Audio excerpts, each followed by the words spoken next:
আজকের এই পবিত্র দিনে আপনাদের সকলকে জানাই জয় শ্রীরাম। আজ আমরা কথা বলবো এমন এক দিন নিয়ে, যে দিনটি শুধু একটি উৎসব নয়, বরং ভক্তি, শুদ্ধতা এবং ধর্মের প্রতীক। বন্ধুরা, আমরা সবাই জানি শ্রীরাম হলেন ধর্মের প্রতীক, সত্যের প্রতীক, আদর্শ জীবনের প্রতীক। আর সেই মহান ঈশ্বরের জন্মদিনই হল রামনবমী। এই দিনে যদি আমরা সঠিক নিয়মে ভক্তি করি, তাহলে জীবনের বহু দুঃখ, কষ্ট, সমস্যা দূর হয়ে যায়। কিন্তু অনেকেই জানেন না এই দিনে কি করা উচিত আর কি করা উচিত নয়।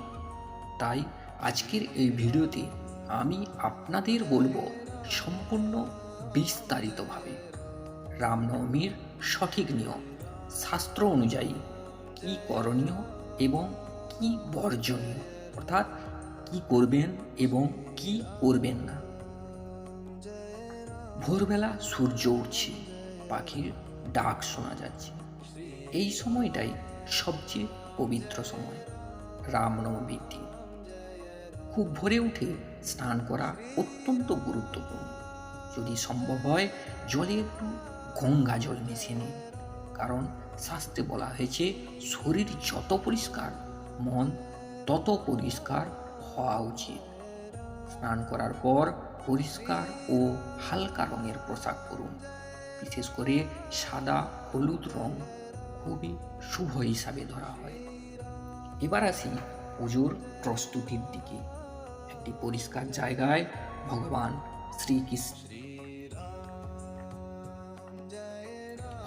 শ্রীরামচন্দ্রের ছবি বা মূর্তি স্থাপন করুন। সঙ্গে থাকলে ভালো মা সীতা এবং লক্ষ্মণের ছবি বা মূর্তি। পুজোর জন্য যা যা লাগবে উপকরণ, সেগুলো জোগাড় করে নেবেন। যেমন ফুল, ধূপ, দীপ, তুলসী, ফল। এগুলো প্রথমে প্রদীপ জ্বালান, তারপর ধূপ জ্বালান। এবং ধোঁয়া শুধু পরিবেশ নয়, মনকেও শান্ত করে।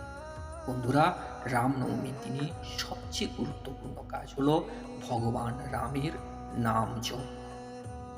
শ্রীরাম জয় রাম, জয় জয় রাম, এই মন্ত্রটি 108 বার জপ করুন। রামায়ণ পাঠ করলে অসীম পূর্ণ লাভ হয়। ভাবুন, আপনি যখন রামের কাহিনী শুনছেন, তখন আপনার মন ধীরে ধীরে শান্ত হয়ে যাচ্ছে। একটি খুব গুরুত্বপূর্ণ বিষয়, দুপুর 12টার সময়কে ধরা হয় রামের জন্ম মুহূর্ত। এই সময় বিশেষ পুজো করলে তার ফল বহুগুণ বেড়ে যায়। এই সময় ঘণ্টা বাজান, আরতি করুন, ভগবানের নাম জপ করুন। রামনবমীর দিনে অনেকেই উপবাস করেন, কেউ নির্জলা উপবাস করেন, কেউ ফলাহার করেন। এর আসল উদ্দেশ্য কি জানেন? শরীরকে নিয়ন্ত্রণ করা, মনকে ঈশ্বরের দিকে নিয়ে যাওয়া। বন্ধুরা, শুধু পুজো করলেই সব হয় না, মানব সেবাও খুবই গুরুত্বপূর্ণ।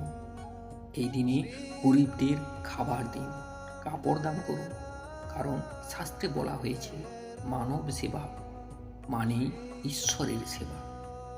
এবার আসি সবচেয়ে গুরুত্বপূর্ণ অংশে। এই দিনে কি করা উচিত নয়? মাংস বা মদ্যপান করবেন না, কারোর সঙ্গে ঝগড়াঝাটি করবেন না, মিথ্যা কথা বলবেন না, খারাপ চিন্তা করবেন না এবং অসৎ সঙ্গ করবেন না।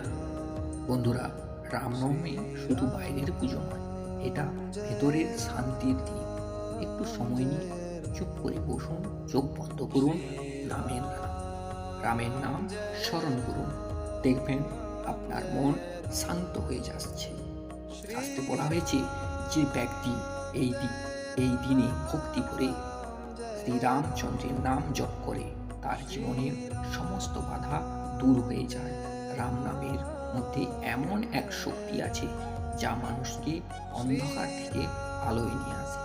বন্ধুরা, রামনবমী শুধু একটা উৎসব নয়, এটা আমাদের জীবনকে সঠিক পথে নিয়ে যাওয়ার দিন। আজকের এই পবিত্র দিনে আমরা সবাই চেষ্টা করি সত্যের পথে চলতে, ভক্তির পথে চলতে এবং ভালো মানুষ হতে। জয় শ্রীরাম, জয় শ্রীরাম, জয় শ্রীরাম।